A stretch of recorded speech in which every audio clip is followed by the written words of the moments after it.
Hello YouTube, it's Lion here with Hobbies of Man once again, and today we're going to be doing another manga first impressions review. Today we're going to be looking at Dinosaur Sanctuary, Volume 1. This is written by Iharu Kinoshita, and drawn by him as well. And it has a research consultant, which is Shinichi Fujiwara, which is actually someone that ends up being very helpful to this series, and I really appreciate their contributions to it. This is published by 7 Seas, as you guys can see right there on the side. There you go. I really like this pastel green color that they use for the cover. The demographic here is seinen, and this manga actually has a history of making dinosaur series. One of them is like a dinosaur action series, but this one is more of a slice of life type thing. So it's slice of life, it's sci-fi because it does have that like Jurassic Park element to it.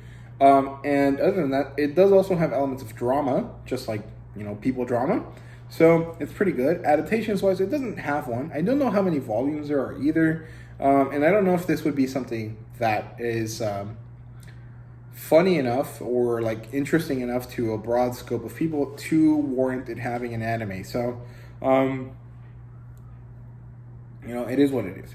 But the premise here is basically that at some point in the 1940s, there was a remote island that was discovered where dinosaurs still existed. Basically like a little garden situation, or like that one island where dwarf mammoths lived up to, like when Cleopatra was alive, which was like 2,000 years ago, I think.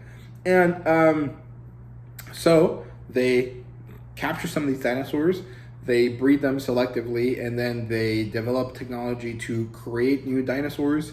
And so this increases, the dinosaur craze, which I think at this point, in our personal society, in our real world society, has kind of died down a lot. I mean, only kids really like dinosaurs nowadays.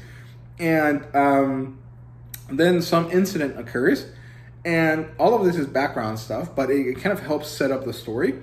Eventually, we get around to following this girl on her first day at the job at this place called Inoshima Dino Land.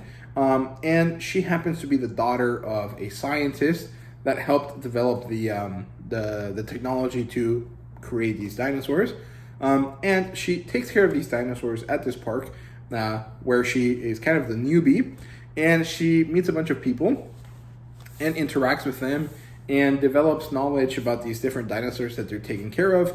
And overall, it's kind of, hard to describe because it's super enjoyable to me personally, but I'm not sure that it's super applicable across like a lot of people. But it's really, really enjoyable. My best recommendation, I guess, or the best way that I can think of for you to enjoy it would be to make sure that you're someone that likes dinosaurs. Maybe you like Jurassic Park. Maybe you watch, different dinosaur documentaries growing up on Discovery or whatever, like, Walking with Dinosaurs, Prehistoric Park. What's the other one? Sea Monsters, Chased by Dinosaurs, those types of things. If you like that, you'll probably enjoy this. For me personally, the reason why I like it so much is because, one, it's dinosaurs. I'm a big fan of dinosaurs. I mean, not so much in recent years, but when I was growing up and also into high school, I was really big into dinosaurs, and I still occasionally watch, nature documentaries and stuff like that. And I follow a few different paleo YouTubers, and if I ever find a book about dinosaurs, I usually try to buy it. And but let me get back on track here.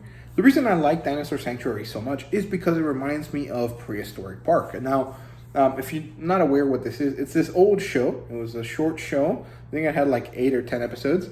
And it was by this nature documentary guy called Nigel. He was a European guy from England, I think. I can't remember his last name. I think it's Nigel Marvinson or something like that. And, he made nature documentaries. But Prehistoric Park was partially a dinosaur documentary, partially a live action TV show about the dinosaurs that he would go and save using this fake, CGI portal. It kind of looks like one of the portals from Stargate, actually. So he would go through the Stargate portal back in time. He would find a dinosaur or a creature that was about to die, and he'd grab one and he'd bring it back with him.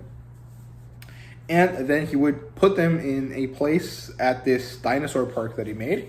And sometimes the episodes weren't really about catching these dinosaurs. It was about taking care of the ones they already had. So there was one time where they helped some saber-toothed tigers mate. There was one time there was these ornithomimus, these like, what are they called? Ostrich-like dinosaurs running around where they weren't supposed to. There was a few times where these kid T-Rexes fought each other. And there was one time where there's this juvenile Triceratops that was like scratching his horns because he was trying to fight. And so they had to build this tractor with some with like a dinosaur head on it, and they would fight with the Triceratops. And it was really fun. It was really, really cool. And this is very similar to that. And so I really, really enjoy it. Let me give you a brief overview of like the stuff that happens here. So the first issue, or the first chapter, is mostly just introducing you to the park and introducing you to the new character as she helps some kids get over their fear of this dinosaur here. I think it's called a Giganotosaurus or Giganoto. I don't know. It's really hard to say these names sometimes because I'm not sure where the names are supposed to come from. So, yeah, but Gigantosaurus or whatever.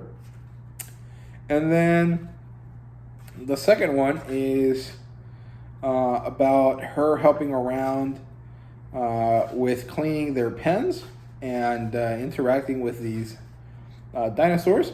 And at the end of each chapter, you get some Dino Lab logs, which are actually by the research consultant Shinichi Fujiwara, where he explains, or they explain, why certain things are the way they are. Sometimes he explains why they made a drawing of the dinosaur sitting the way they did. Sometimes he explains why certain dinosaurs are the way they are, or why he came up with certain hypotheses about how dinosaurs moved based on his research. And it's really, really enjoyable. It's very, very cool. If you like something like Dr. Stone, and you like the aspect of it being like, how do we make science cool for kids? You might enjoy this as well for that kind of same vibe. But if you don't, you probably won't. I don't know. I think this is a very specific type of series, and I'm not sure that many people would like it. But I really enjoy it, and I hope we get more stuff like it. I really would like to see more dinosaurs and more dragons in manga published here in the US. So yeah, that's it. That's my review, my first impressions review of Dinosaur Sanctuary. If you guys enjoyed it, please let me know down below. Leave me a like, leave me a comment, and thank you guys very much for watching. See you guys later.